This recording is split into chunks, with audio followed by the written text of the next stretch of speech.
단도직입적으로 묻겠습니다. 왜 유독 당신은 위기 상황에서 남들보다 더 지독하게 버텨낼까요? 왜 남들은 다 포기하고 도망치는 그 지점에서 당신은 피눈물을 흘리면서도 끝까지 자리를 지키고 있습니까? 그건 당신의 의지가 남들보다 강해서가 아닙니다. 당신이 특별히 도덕적인 사람이라서도 아닙니다. 그건 1970년대라는 잔혹한 각자도생의 시대가 당신의 뇌에 강제로 심어놓은 무서운 생존형 초능력 때문입니다. 여러분은 지금 거대한 착각을 하고 있습니다.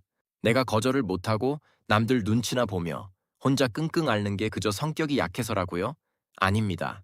어린 시절 반찬 투정조차 허락되지 않았던 그 엄격한 밥상머리 교육과 학교 복도에서 겪어야 했던 수업료 독촉이라는 극한의 수치심이 당신의 뇌를 고통의 무감각한 생존 기계로 개조해버린 겁니다. 이건 따뜻한 위로가 아닙니다. 당신의 뇌에 장착된 이 무서운 엔진의 정체를 모르면 당신은 평생 타인의 인생을 대신 살아주는 노예로 살다 끝날 수도 있다는 서늘한 경고입니다. 오늘 이 영상은 70년대생이 가진 그 독보적인 회복 탄력성의 근원을 심리학적으로 완전히 해부합니다. 당신이 왜 그토록 인정에 목말라 하는지, 왜 남들이 하기 싫어하는 일을 묵묵히 떠안으면서도 스스로를 한심하다고 자책하는지 그 추악하고도 위대한 설계도를 공개하겠습니다. 이 영상을 끝까지 보신다면 평생 당신을 괴롭혔던 죄책감이라는 프레임에서 벗어나 당신 안에 잠든 괴물 같은 능력을 어떻게 통제할지 깨닫게 될 겁니다. 본격적인 해부에 앞서 누구도 말해주지 않았던 당신 삶의 숨겨진 가치를 함께 증명해 나가고 싶다면 이 여정에 동행해 주시길 바랍니다. 대한민국을 지탱하는 마지막 독종, 70년대생의 뇌 속으로 지금 바로 들어갑니다. 70년대생 중 상당수가 집안의 둘째 혹은 중간 아이로 자랐습니다.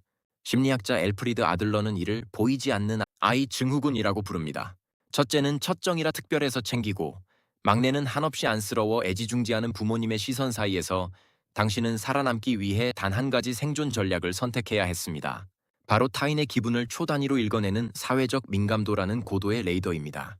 부모의 관심을 얻기 위해 혹은 혼나지 않기 위해 당신의 뇌는 상대방의 미세한 눈빛과 말투의 온도 변화를 감지하도록 비정상적으로 발달했습니다.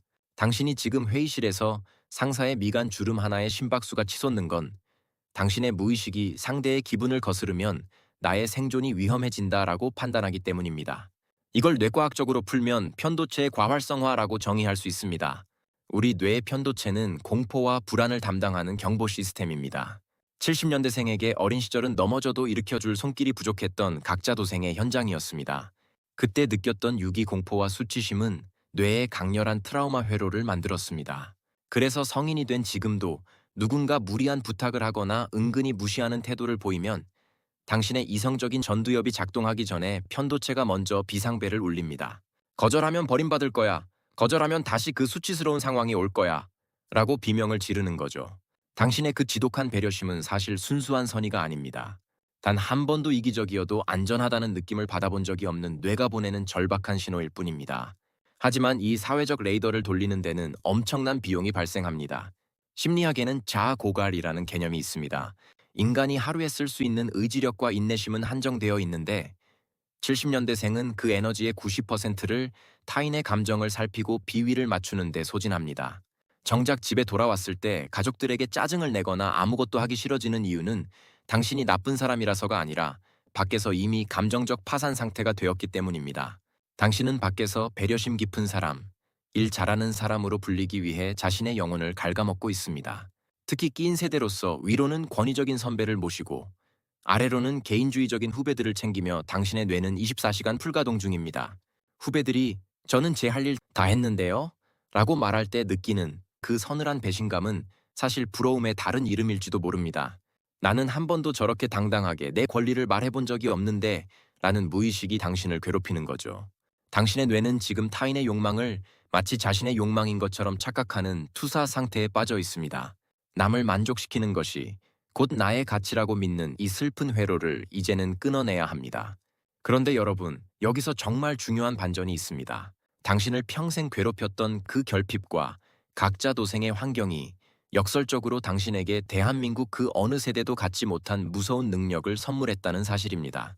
심리학에서는 이를 회복 탄력성 혹은 그릿이라고 부릅니다. 70년대생은 넘어져도 일으켜줄 손길이 없었기에 스스로 땅을 짚고 일어나는 근육을 키워야 했습니다. 부모님의 전폭적인 지원을 받은 세대는 작은 시련에도 유리처럼 무너지기 쉽지만 70년대생은 다릅니다. 당신은 이미 어린 시절부터 결핍이라는 단단한 굳은살을 박아온 사람들이니까요. 특히 70년대생은 IMF 외환 위기를 가장 치열한 시기에 겪었습니다. 꿈이 무너지고 계획이 무참히 꺾였던 그 격동의 시기를 견디며 당신의 뇌는 보상 지연 능력을 극대화했습니다. 지금 당장 결과가 나오지 않아도, 지금 당장 고통스러워도 묵묵히 버티면 결국 살아남는다는 것을 본능적으로 체득한 겁니다.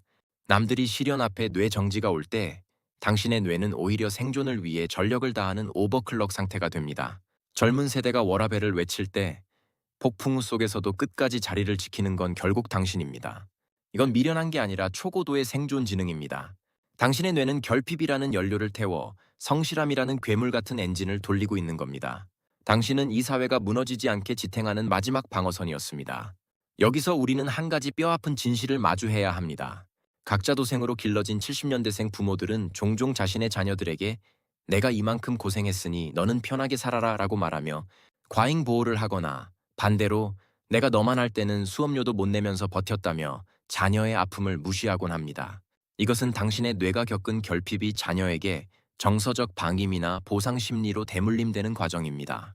당신이 어린 시절 겪었던 그 외로움을 당신의 자녀에게 다른 방식으로 투영하고 있지는 않습니까? 당신의 뇌가 가진 그 무서운 생존 본능은 당신을 살렸지만 관계를 망칠 수도 있습니다. 당신은 너무 강해졌기에 남들의 약함을 이해하기 어려워졌을지도 모릅니다. 하지만 이제 깨달아야 합니다. 당신이 강해진 건 환경이 독했기 때문이지 남들이 약하기 때문이 아닙니다. 이 사실을 인정할 때 비로소 당신은 타인과의 관계에서 느끼는 서운함과 분노로부터 자유로워질 수 있습니다. 당신의 결핍을 타인에게 강요하는 것이 아니라 당신의 강인함을 스스로를 지탱하는 기둥으로만 사용하십시오. 그렇다면 이제 어떻게 해야 할까요? 평생 남을 배려하고 참으며 살아온 당신에게 저는 이제 그 에너지를 나에게 돌릴 것을 처방합니다. 첫째, 당신이 느끼는 한심함의 정의를 바꾸십시오. 거절하지 못한 것은 약한 게 아니라 당신이 그만큼 타인의 고통에 민감한 고도의 사회적 뇌를 가졌다는 훈장입니다. 스스로를 비난하는 일을 지금 당장 멈추십시오. 오늘도 나는 생존을 위해 최선을 다했다는 사실 하나만 기억하십시오. 둘째, 실전 거절 시나리오를 익히십시오. 누군가 무리한 부탁을 하면 잠시 확인해보고 10분 뒤에 말씀드릴게요 라고 말하며 시간을 버십시오. 그 10분 동안 4초간 숨을 들이마시고 7초간 내뱉으며 전두엽을 깨우십시오. 그리고 대화의 주도권을 가져오십시오. 지금 도와드리고 싶지만 현재 제 업무 우선순위 때문에 어렵습니다. 대신 내일 오후라면 가능할 것 같은데 어떠신가요? 라고 제한적 수락을 제안하십시오. 무조건적인 거절보다 훨씬 단호하고 전문적으로 보일 것입니다. 마지막으로 당신의 결핍을 자부심으로 치환하십시오. 당신이 반찬 투정을 참아내고 수치심을 이겨내며 버텨온 그 시간들이 지금의 단단한 당신을 만들었습니다. 이제 그 독함을 타인이 아닌 오로지 당신 자신의 행복과 욕망을 지키는 데 사용하십시오. 남에게 주었던 배려의 10%만 본인에게 돌려줘도 당신의 삶은 경이로울 정도로 달라질 겁니다. 오늘 밤 거울 속의 자신을 똑바로 응시하십시오. 수많은 일을 묵묵히 해내느라 지친 그 얼굴은 패배자의 얼굴이 아닙니다. 격동의 시대를 온몸으로 버텨내고 결핍을 압도적인 능력으로 승화시킨 위대한 승리자의 얼굴입니다.